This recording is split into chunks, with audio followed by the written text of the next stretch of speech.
유럽에서 폴란드 국방력이 치솟은 결정적 이유를 묻는다면 답은 분명합니다. 바로 한국입니다. 폴란드는 전차와 포병을 동시에 강화해야 했지만 시간이 없었습니다. 그때 한국은 약속한 날짜보다 더 빨리 K2 전차와 K9 자주포 천무를 내줬습니다. 숫자가 아니라 속도와 신뢰가 전쟁 준비도를 바꿨습니다. 유럽이 말로 토론할 때 한국은 물건으로 증명했습니다. 폴란드의 전력 상승 곡선 한가운데에 한국 산업의 집념과 기술력이 박혀 있습니다. 이건 수출이 아니라 판을 바꾼 사건입니다. 유럽 안보 지형이 다시 그려지고 있다는 신호는 전선의 포성보다 먼저 외신의 데이터표에서 포착됐습니다. 로이터와 파이낸셜 타임스, 디펜스 뉴스가 공통으로 주목한 변화는 러시아의 병력 이동이 아니라 폴란드의 숫자였습니다. 병력 규모, 전차 보유량, 국방비 비율이 동시에 위로 튀어오르는 드문 패턴이었습니다. 폴란드는 2024년 기준 현역 약 21만 6천 명 체제에서 출발해 단계적으로 30만 명, 최종 50만 명까지 확대하겠다는 로드맵을 가동했습니다.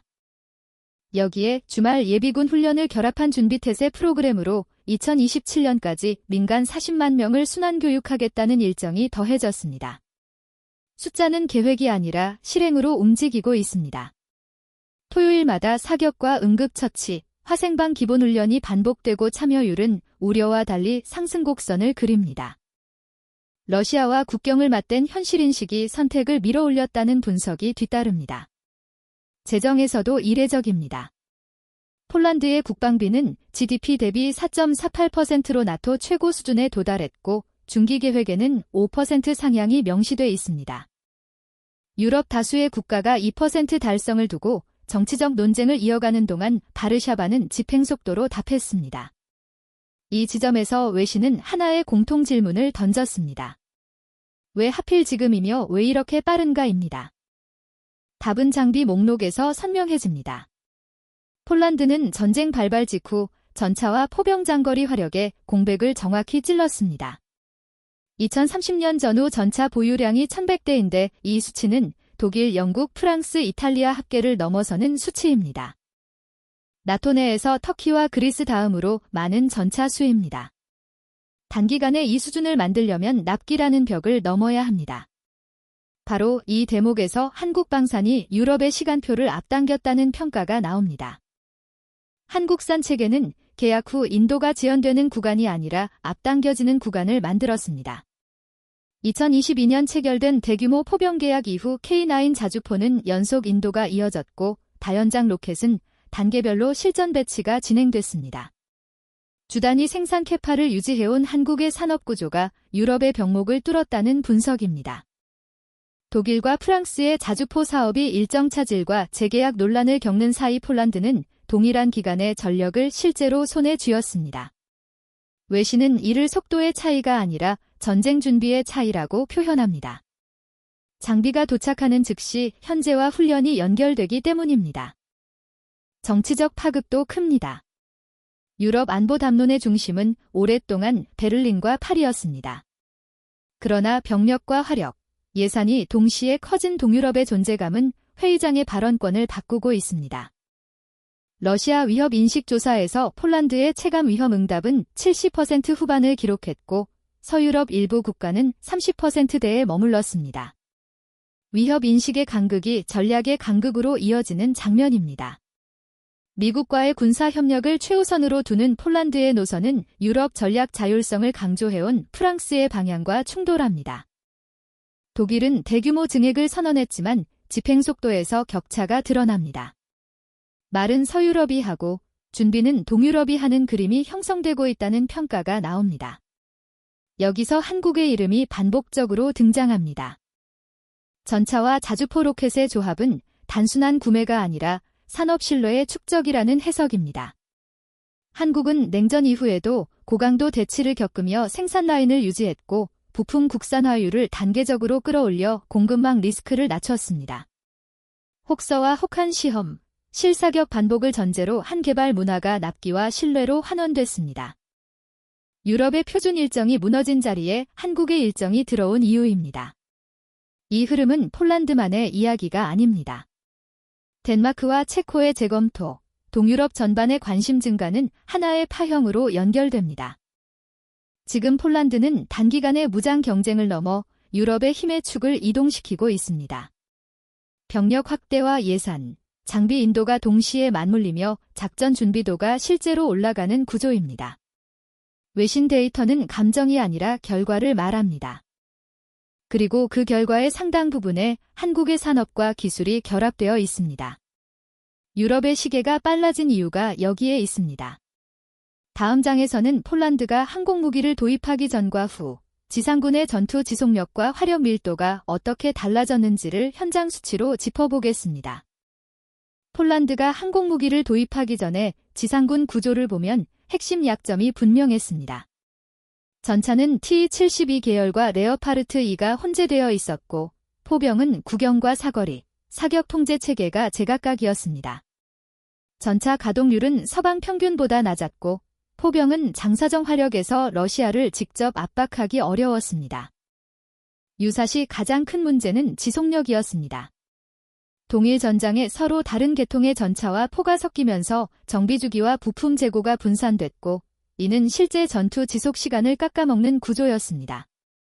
이 지점에서 폴란드가 선택한 해법은 숫자 증강이 아니라 구조 단순화였습니다. 한국산 체계가 들어오면서 변화는 즉각적이었습니다.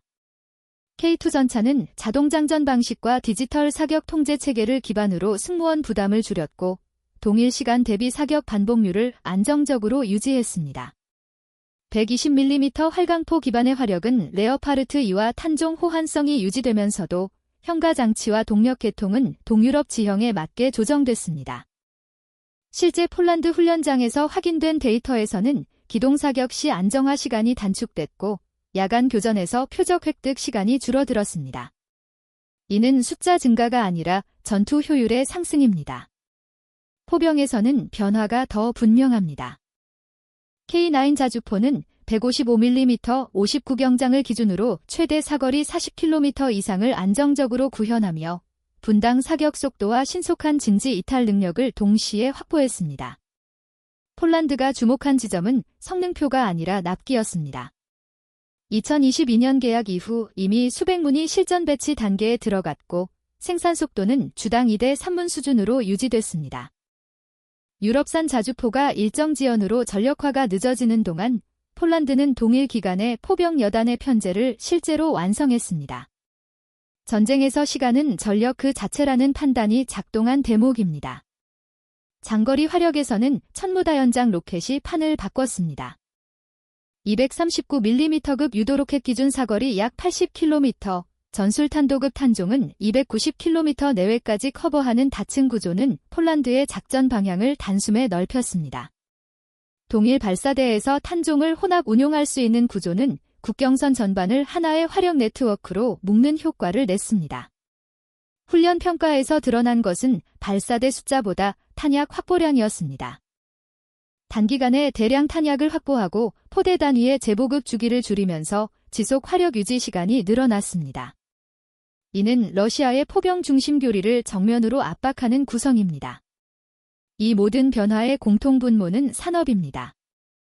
한국은 냉전 이후에도 대규모 병력을 유지하며 생산 라인을 끊지 않았고 부품 국산화율을 단계적으로 끌어올려 외부 변수에 흔들리지 않는 구조를 만들었습니다. 폭항과 혹서 시험을 반복하며 축적된 데이터는 단순 성능이 아니라 신뢰로 환산됐습니다. 폴란드는 이 신뢰를 수치로 확인했습니다. 계약 대비 인도 지연이 아니라 인도 앞당김이라는 결과로 말입니다. 결론적으로 폴란드의 급부상은 국방비 증액만으로 설명되지 않습니다. 한국 무기 도입 전에는 전차와 포병의 수적 한계와 구조적 복잡성이 발목을 잡았습니다. 도입 이후에는 전력 구조가 단순해졌고 화력 밀도와 지속 시간이 동시에 늘어났습니다. 유럽 지상군에서 러시아와 우크라이나를 제외하면 가장 두꺼운 전차 전력과 장사정 포병을 갖춘 국가라는 평가가 나오는 이유입니다. 이 변화는 독일과 프랑스를 불편하게 만들고 유럽 안보의 중심을 동쪽으로 이동시키고 있습니다. 그리고 그 변곡점의 상당 부분에 한국의 기술과 산업이 결합돼 있습니다. 유럽이 다시 군사력을 말하기 시작한 지금 폴란드의 시간표를 앞당긴 힘이 무엇이었는지는 이미 결과로 증명되고 있습니다.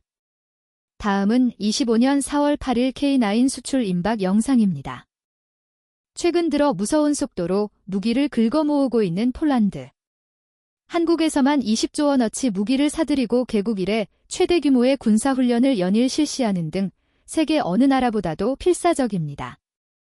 우크라이나 전쟁 이후 유럽에서 국방비를 가장 많이 쓴 국가이며 이제 유럽 최강의 군대를 보유하게 되었는데요. 자신을 스스로 러시아로부터 유럽을 지키는 마지막 댐이라 부를 정도로 무장에 미친 나라 폴란드가 또다시 9조 원 규모의 K2 2차 계약을 체결한다는 소식에 전 유럽이 들썩이고 있습니다. 수출 계약 규모는 1차 때와 같은 규모인 180대로 금액으로는 60억 달러 한화 약 9조 원으로 알려졌습니다. 물론 이 계약은 작년 말에 마무리됐어야 했는데요. 폴란드와 대한민국 양국이 피치 못할 내부 사정으로 연기되던 것이 이제야 매조지된 것입니다. 폴란드는 2차 계약 물량 전부를 직접 구입하고 현지에서 생산하는 병행 방식을 추진해 왔는데요. 현지 생산을 담당할 폴란드 공기업과 폴란드 정부 사이에 납품 가격 및 납기를 놓고 이견이 있어 계약 체결이 늦어지다가 최근 양측이 거의 합의에 도달한 것입니다.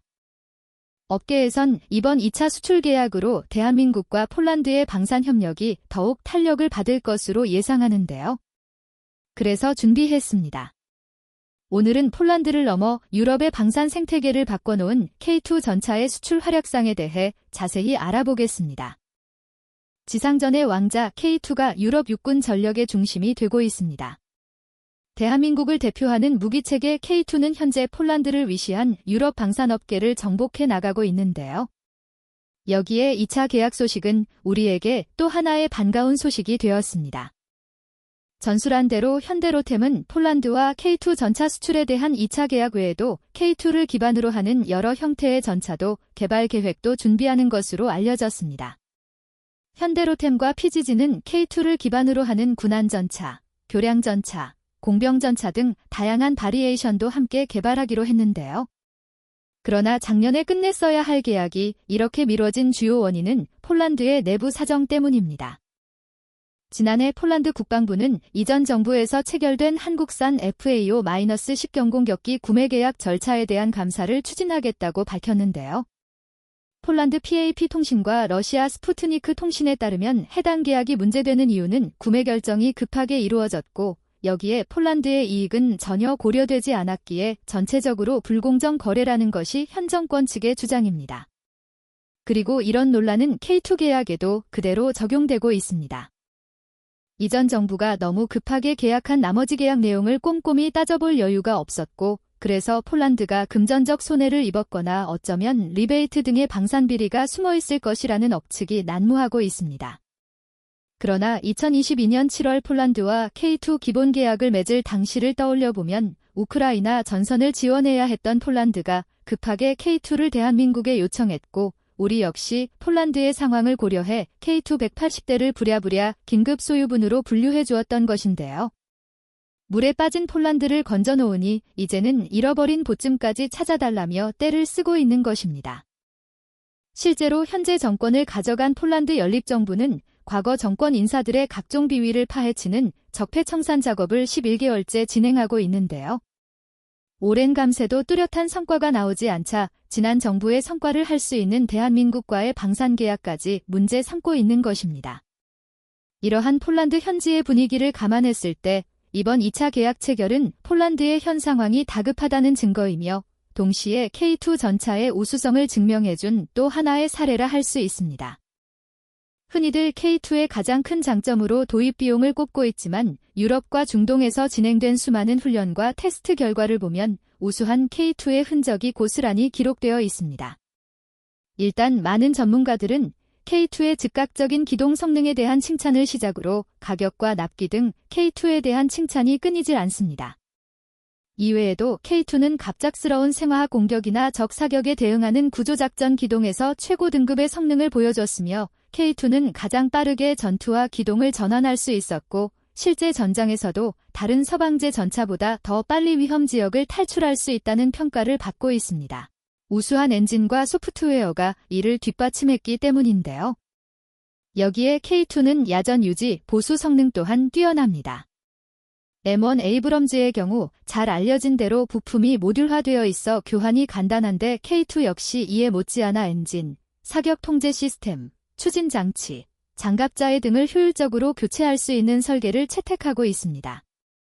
전체 지형의 70%가 산악인 한반도의 거친 지형과 기후에서 탄생한 K2는 산악뿐 아니라 하천과 갯벌, 논과 같은 험지구조 장애물이 많은 시가전에서도 활용할 수 있게 만들어졌습니다. 특히 기동성에 초점을 두고 개발한 전차인데요. 미 해병대 사령관 로버트 넬러가 한국을 두고 세계 최고의 훈련지라 극찬한 이유도 같은 맥락입니다. 여기에 잔혹하기로 소문난 한반도의 사계절, 극심한 기후 변화도 오늘날 K2를 만든 장본인이라 할 수 있습니다. 탄통과 탄이 얼어붙는 혹한에서도 K2의 포탑은 불을 뿜어왔으며 영상 35도와 영하 32도의 환경 텍스트에서도 작동하도록 제작되었습니다. 이런 K2의 장점은 레어파르트로 대표되는 독일 전차의 단점과 비교되곤 하는데요. 2023년 보도된 포브스의 기사 내용에 따르면 우크라이나 전쟁 발발 2주 만에 레어파르트의 25%가 파괴되었다고 하는데요. 고장과 내구성 문제로 전장엔 나가보지도 못한 채 기동을 멈춘 전차가 27대 이상이라는 점은 충격을 넘어 어이가 없을 지경입니다. 전장에서 사용할 전차를 허술하게 만든 레어파르트는 내구성뿐만 아니라 기본 설계에서도 문제점을 드러내고 있습니다. 무거운 중량 때문에 활용도가 평야에서만 한정된다는 것인데요. 이에 반해 K2는 가격뿐 아니라 유지 비용, 기본 성능과 납기, 사후 유지 보수 문제에서도 세계 최고라는 사실을 증명해내고 있습니다. 더구나 K2는 폴란드가 상대해야 할 러시아의 최신의 전차와 견줄 만한 성능을 가진 유일한 무기로 평가받고 있습니다.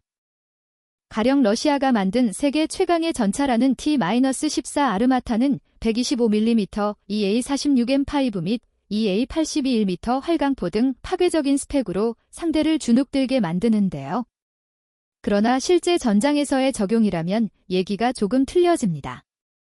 전통적인 서방형 전차 설계 철학에 따라 설계된 K2는 정확한 사격 통제와 높은 기동성을 기반으로 적 전차와의 전면, 교전에서 강점을 보이는 데 반해 T-14는 개방된 지형에서의 장거리 교전에 특화되어 있습니다. 즉, 각기 다른 철학으로 개발된 전차이기에 교전 상황에 따라 유불리가 있다는 뜻입니다. 더구나 압도적인 기동성과 엔진 성능을 가진 K2 흑표는 다양한 환경에서 유리한 고지를 점할 수 있습니다.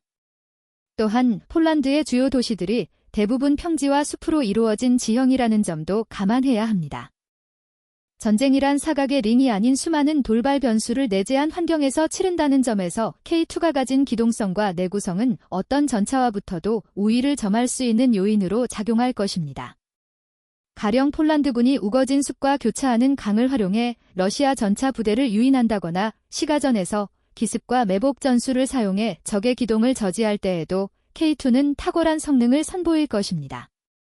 더구나 K2 흑표를 중심으로 레오파르트와 에이브람스로 구성된 폴란드 기갑 전력은 러시아의 그 어떤 전차와 만나도 충분히 경쟁할 수 있는 능력을 가지고 있습니다. 또한 K2 흑표는 사격 통제 시스템과 APS 등의 측면에서도 독일과 러시아 전차보다 동등하거나 더 나은 성능을 보여주고 있는데요. 이러한 강점은 수출과 생산 대수로 증명되고 있습니다. 현재까지 예정된 K2의 생산 대수는 수출 예정 물량까지 포함해 5,000대에 육박하며 튀르키예선 K2의 파생 모델이라 할 수 있는 알타이가 활약 중입니다. 그만큼 기본기가 뛰어난 전차이기에 세계 각국의 뜨거운 관심을 받고 있는 것인데요. M1A2 SEPV3 전차 250대와 M1A1 116대 등 에이브람스 계열 전차만 총 366대를 운영 중인 폴란드가 대규모 K2 기갑 부대를 꾸리는 이유는 K2야말로 실전에 강한 최고의 전차이기 때문입니다. 전술의 뜻, K2 흑표는 전체 지형의 70%가 산악 지형인 한반도에서의 운영을 목적으로 개발되었으며 여기에 변화하는 전쟁의 양상과 다양한 전술에 적응토록 포각 조절은 물론 차체의 자세를 제어하는 능력까지 갖추고 있는데요. 대한민국 방위산업의 진정한 주역은 K2 전차가 될 것이다라는 외신의 극찬은 괜히 나온 말이 아니었습니다. 더구나 폴란드형인 K2PL 기존 6축이 아닌 바퀴축을 7개를 장착, 무거워진 전투 중량 60톤을 보강했습니다. 주무장은 기존과 같지만 K2PL은 포탑 상부기관총의 원격-사격 통제체계가 적용되었으며 전차로 날아오는 투사체를 요격하는 능동 파괴체계, 지뢰 방어 키트, 대전차 로켓 방어용 방어네트 등의 장비가 탑재됐습니다. 이제 K2와 K9을 중심으로 한 폴란드의 지상군은 기존 유럽의 강자였던 영국이나 프랑스를 제치고 최강의 무력을 자랑하고 있는데요. 몇 년 전만 하더라도 한국제 무기가 미국이나 독일 같은 방산강국과 어깨를 나란히 하리라곤 누구도 생각지 못했을 것입니다. 이 제2차 물량까지 더한 폴란드는 유럽에서 압도적인 전력을 유지할 수 있게 되었는데요. 이는 대한민국의 방산협력은 물론 유럽을 포함 국제사회에서 폴란드의 위치를 강화할 수 있는 중요한 외교적 자산이 될 것입니다.